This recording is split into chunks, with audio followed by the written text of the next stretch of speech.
Welcome to house of Aadhya. இந்த வீடியோவில் ராகி சிமிலி balls இது வந்து ஒரு ஸ்டீம்டு ஹெல்தி ஸ்நாக். இது எப்படி செய்யணும்னு பார்க்கலாம். இது ரொம்ப சிம்பிளான இன்க்ரீடியன்ஸ், நாலே நாலு இன்க்ரீடியன்ஸ் வச்சு நம்ம ஈஸியாக செஞ்சிடலாம். ஒரு கப் ராகி ஃப்ளார், நம்ம சாதாரணமாக கடையில் வாங்குகிற ராகி மாவே நீங்கள் இதுக்கு யூஸ் பண்ணிக்கலாம். அதுக்கு ஹாஃப் கப் பீனட்ஸ், இது நான் ரோஸ்டட் பீனட்ஸ் எடுத்திருக்கேன். ஸோ அந்த ரோஸ்டட் பீனட்ஸ் ஒரு ஹாஃப் கப். அப்புறம் அதுக்கு ஈக்குவலாக ஹாஃப் கப்பில் வந்து வெல்லம் எடுத்துக்கலாம். அப்புறம் ஒரு 2 டேபிள் ஸ்பூன் அளவு எள்ளு, நான் ஒயிட் எள்ளு எடுத்திருக்கேன். நீங்கள் வந்து பிளாக் இருந்தாலும் பிளாக்கு நீங்கள் யூஸ் பண்ணிக்கலாம். அப்புறம் கொஞ்சம் டேஸ்ட் என்ஹான்ஸ் பண்ணி கொடுக்குறக்காக ஒரு பிஞ்ச் சால்ட் எடுத்துக்கலாம். இவ்வளோ தான். ஸோ இப்போ நான் வந்து இது ஒரு கப் ராகி ஃப்ளாரை நம்ம ஒரு பவுலில் ஆட் பண்ணிக்கலாம்.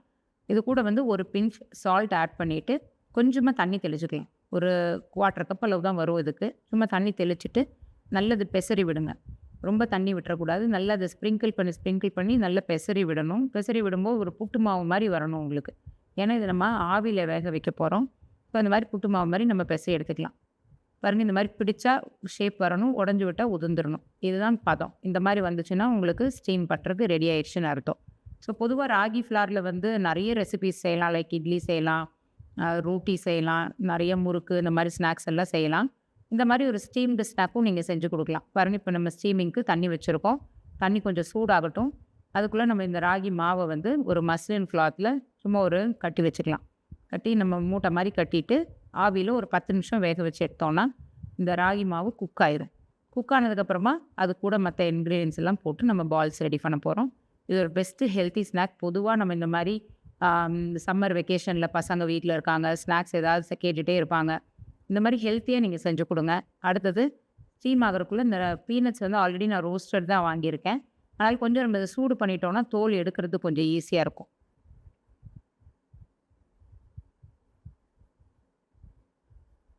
பாருங்கள், ரோஸ்ட் பண்ணியாச்சு. இது கொஞ்சம் ஆறட்டும், அதுக்கப்புறம் நம்ம தோல் எடுத்துக்கலாம்.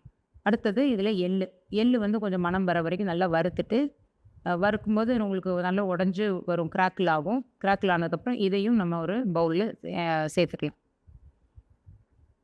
இவ்வளோ தான் வேலை. ரொம்ப சிம்பிளாக முடிஞ்சிடும். இதில் இருக்கிற நியூட்ரியன்ஸ்னு பார்த்தீங்கன்னா, எள்ளில் வந்து கால்சியம் கண்டென்ட் ரொம்ப நிறையா இருக்குது.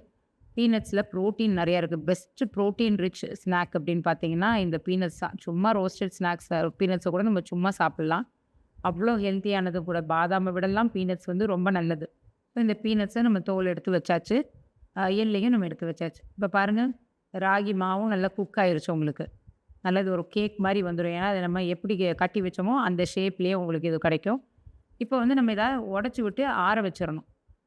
இது பாருங்கள், இந்த மாதிரி நல்லா குக் ஆயிடுச்சுன்னா உங்களுக்கு அந்த ஸ்மெல் ரொம்ப சூப்பராக வருது. இப்போ ஒரு ஃபோர்க்கை வச்சு நான் உடச்சி விட்றேன். ஏன்னா ரொம்ப சூடு இருக்கிறனால நம்ம இந்த மாதிரி உடச்சி விட்டு நல்லா நம்ம எப்படி வச்சோமோ அந்த மாதிரி ஒரு டெக்ஸ்சருக்கே கொண்டு வந்துடுங்க. இது நல்லா ஆறணும். ஆறுனதுக்கப்புறமா சூப்பராக இருக்கும் இந்த ஸ்நாக். ரொம்ப டேஸ்டியாக இருக்கும். இதில் வந்து ஃபேட்டுக்கு வந்து எல்லாமே நேச்சுரல் ஃபேட் தான். பீனட்லேருந்து வர ஃபேட்டு, சிசமிலேருந்து வர ஃபேட், அதாவது எள்ளுலேருந்து வர ஃபேட் மட்டும்தான். பாருங்கள், இப்போ இது ரெண்டையும் நம்ம கொஞ்சம் கோர்ஸாக அரைச்சிக்கலாம். ரொம்ப ஃபைன் பவுடராக அரைக்க வேண்டாம். கொஞ்சம் குறைன்னு அரைச்சிக்கிட்டோம்னா சாப்பிட்றதுக்கு அந்த மவுத் ஃபீல் நல்லாயிருக்கும். வாயில் வந்து கடிப்படும் இந்த பீனட்ஸ் எல்லாம். ஸோ கொஞ்சம் கோர்ஸாக ஆனதுக்கப்புறம் கொஞ்சம் வெல்லமும் இந்த வேக வச்ச ராகி ஃப்ளார் ஆட் பண்ணிக்கலாம். இது வந்து கொஞ்சம் நல்லா கூல் ஆனதுக்கப்புறம் தான் அரைக்கணும். ஸோ வெல்லம் இருக்கிறனால உங்களுக்கு அந்த டெக்ஸ்சர் வந்து உங்களுக்கு பைண்டிங்க்கு ஈஸியாக இருக்கும். நல்ல ஸ்டிக்கியாக, பிசுப்பாக, ஷைனிங் எல்லாமே இந்த வெல்லத்தில் வந்துடும். ராகின்னு பார்த்தீங்கன்னா இதில் கால்சியம், அயர்ன் இதெல்லாமே நிறையா இருக்குது. ஃபைபர் கண்டென்ட் நிறையா இருக்குது. ராகியோட சத்துக்கள் வந்து சொல்லவே வேண்டாம். நிறைய இடத்துல நம்ம நிறைய ரெசிபீஸில் இதை பற்றி பேசியிருக்கோம். ஸோ அது கூட இந்த பீனட்ஸையும் சிசமி சீட்ஸையும் போட்டு செய்கிற இந்த ஸ்நாக்ஸ் வந்து பெஸ்ட்டு ஸ்நாக், ஆல்டர்னேட்டிவ் ஸ்நாக்னு சொல்லலாம். பெரியவங்களும் இதை சாப்பிட்லாம். ஒரு நாளைக்கு ஒரு உருண்டை சாப்பிட்லாம். பசங்களுக்கும் ரொம்ப ஜங்கான ஸ்நாக்ஸுக்கு பதிலாக இந்த மாதிரி ராகி சிம்லி பால்ஸ் நீங்கள் செஞ்சு கொடுங்க. ரொம்ப டேஸ்டியாக இருக்கும். திருப்பி விரும்பி கேட்பாங்க. இதில் ஃப்ளேவருக்கெலாம் நம்ம எதுவுமே ஆட் பண்ணல. ஏலக்காவோ அந்த மாதிரிலாம் எதுவுமே வேண்டாம். ஏன்னா இது வறுக்கும்போது வர்ற மனமே போதும். எள்ளோட மனம், பீனட்ஸோட ஃப்ளேவர், இது எல்லாமே ரொம்ப நல்லாயிருக்கும். ரொம்ப விரும்பி சாப்பிடுவாங்க. எப்படி வந்துச்சுன்னு கமெண்ட் செக்ஷனில் சொல்லுங்கள். கண்டிப்பாக எல்லாத்துக்குமே பிடிக்கும். இந்த மாதிரி ஹெல்த்தி ஸ்நாக்ஸ் என்னென்ன மாதிரி செய்யலாங்கிற ஆப்ஷன் இருந்தால் அதையும் நீங்கள் எங்களுக்கு கமெண்ட் செக்ஷனில் சொல்லுங்கள். கண்டிப்பாக நெக்ஸ்ட் வீடியோவில் நீங்கள் இதை பார்க்கலாம். தேங்க்யூ.